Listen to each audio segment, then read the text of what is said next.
there, it's Laura coming to you from Real Deal Bridge with today's lesson on my top tips for learning a new convention.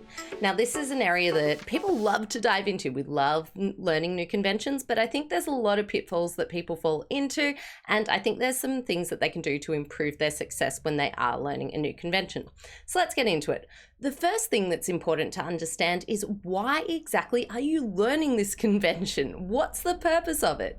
And what's it actually doing for you? So I can loosely, group our categories into three different things that a convention might do for you. Now, the most successful conventions, they solve a problem that natural bidding cannot.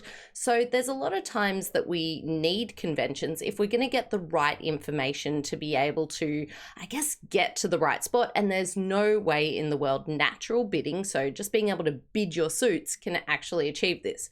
So a great example of this one is roaming keycard. There is no way natural bidding can actually tell you how many of the key cards that you have. It just can't answer those questions that we need to be able to deduce if slam is a good contract. So that's our first category. The second category is bids that you can use or conventions that you can use to describe a hand more precisely. Now, these might be, for instance, raise structure. Now, in most of these situations, what you're being able to do with your conventions is basically have better information to be able to make your decisions. And for instance, those times that you're on the borderline, you're going to have, a better information set to be able to make the best decision possible. Now, our last category of being able to use conventions is being able to describe hands that you previously couldn't with natural bidding. So for instance, Michael's Q bids. In natural bidding, there was no way just in that one foul swoop to be able to describe that sort of hand shape. Now, if we think about which type are going to be the most important is definitely the conventions that solve problems that natural bidding cannot, because these ones, they're solving a problem. They've got a huge return on investment. In terms of the second category where we're getting better information, this is allowing us to make better hand judgments. And then our last category where we're looking at different hand types that we couldn't have previously described, these are kind of the ones that, in all honesty, they don't come up all that often. They can get some great scores, but they're just a complete add-on to what's going on. Now, in terms of incorporating conventions, I guess what you always want to be thinking of is, what am I really gaining from it? Why am I learning this convention? And really appreciating what category that falls into is really important.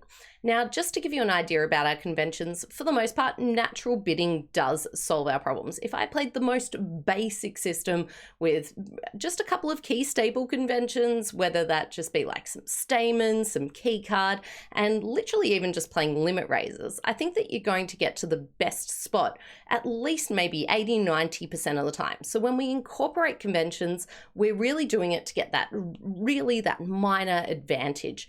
So the next thing that you need to understand when you're learning a new convention is, what are you trading off? So whenever we do learn a convention, we're assigning a meaning to a bid, and that's removing the meaning that it would have had in natural bidding. So for instance, if you learn Stamen, you're now learning that a 2-club bid, you're going to use that not to show clubs. You're going to lose that 2-club bid because it's now going to ask about majors. In most situations, this isn't going to be a big issue. In most situations, the trade-off is definitely worth it, but you should really appreciate what you are trading off.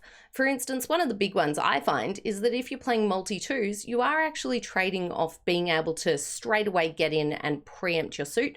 You completely lose a 2-level preempt for diamonds. And what also happens is, if your auction gets contested, even if you might say, well, the 2-diamond opening catches my major suit preempt, it's actually quite harder, because if you never get a bid in the auction, partner's still guessing what suit that you have. So there are trade-offs with every single convention you use, because you're now not using it for that natural meaning, you're now using it for that conventional meaning, and it's important to understand the implications of that trade-off, and also just do a quick double check that you think that trade-off is worth it. Now, the biggest thing about learning a new convention is wanting to have an awesome return on investment, because that's what it is. You're putting your time, you're putting your energy into learning this convention and you want to see good results come on the scoreboard, you want to be able to have a bit of fun with it. So the keys to finding a good convention to learn: high frequency. You want this to come up time and time again. You don't want it to be something that you've put a whole heap of work into and it comes up once in a blue moon. So we really want high frequency. You do want it to be a result that natural bidding wouldn't have necessarily gotten you to. So it's actually achieving something where you wouldn't have just been able to bid there anyway. You want to have low error rates, and that might be, for instance, that not only are you not, I guess, mucking it up, which we do with conventions, but also that you are getting to the right place. You're not, for instance, overusing it and getting to a wrong place. Also, just in terms of what makes a convention, I guess, really attractive, if it's easy to learn and implement, that's always a plus because your time and energy that you put into learning it is obviously less. And one thing that I look for that people, I guess, don't often consider is, if I put the work into this, will I be able to transfer it to a couple of different situations, for instance? So splinters, or for instance, stamen, you can use that in a variety of different situations. So ones that are transferable, they're not unique to specific situations, also have a great return on investment. Now, the last thing before you really get into the nitty-gritty of a convention is considering the memory work. Now, it's important to note that things can go wrong. The more gadgets that you have, the more that can go wrong. And you want to consider what the downsides are going to be if this does happen. And there's some conventions, fourth suit forcing, that if you stuff it up, you're going to land on your feet anyway. Or for instance, if you already play Roman keycard, but you introduce the quantitative no trump, if you stuff it up, a lot of the time you're going to get to the right spot anyway, because you at least had enough points to be looking for slam. But for instance, and everyone who's ever learnt splinters, which is a bid to show a singleton somewhere in a specific suit, everyone who's learnt splinters has stuffed that up, and they've been playing in a suit where basically their partner has one of that suit and they've passed because they showed that one card, and you play in an awful spot. So that has a high risk that if we don't get the memory work right, then we're going to get some pretty awful scores.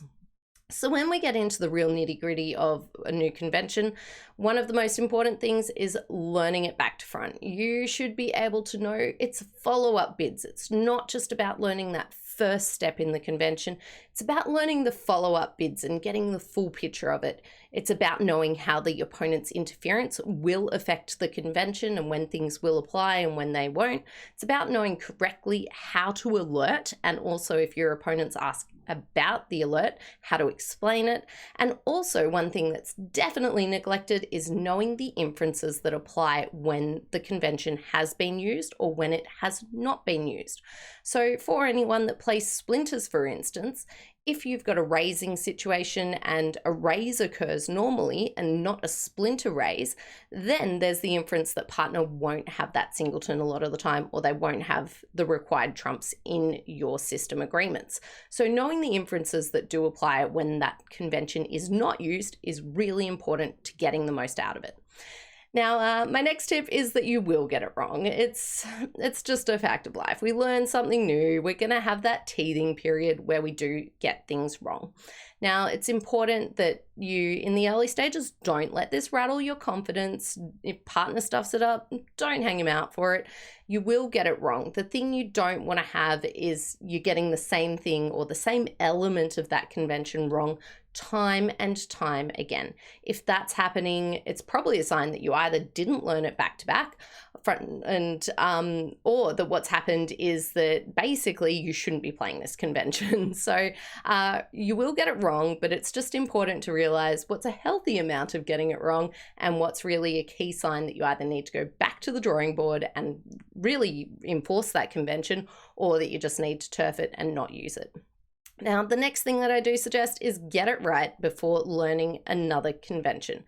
We've got a convention bucket, and if we just keep putting things in it, we're going to get confused. It's going to be overflowing, and you're going to find that keeping on adding things has a really bad impact on just your overall game.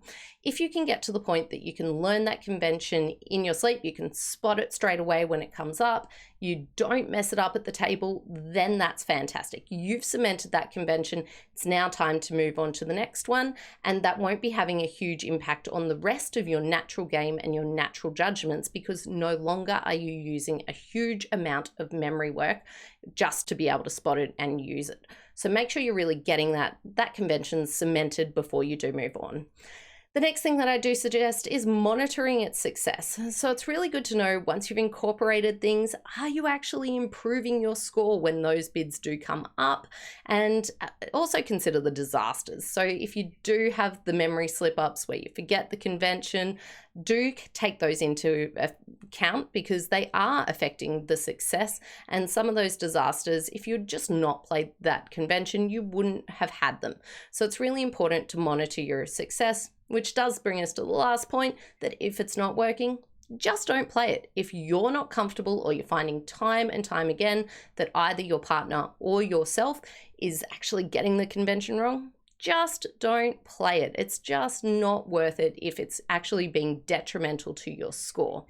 Now, another key thing when we do talk about conventions, don't forget this is a partnership game, and your partner is the most important player in bridge. You might have this convention down, you might be thrilled about it, you think it's the best thing that's ever come into bridge.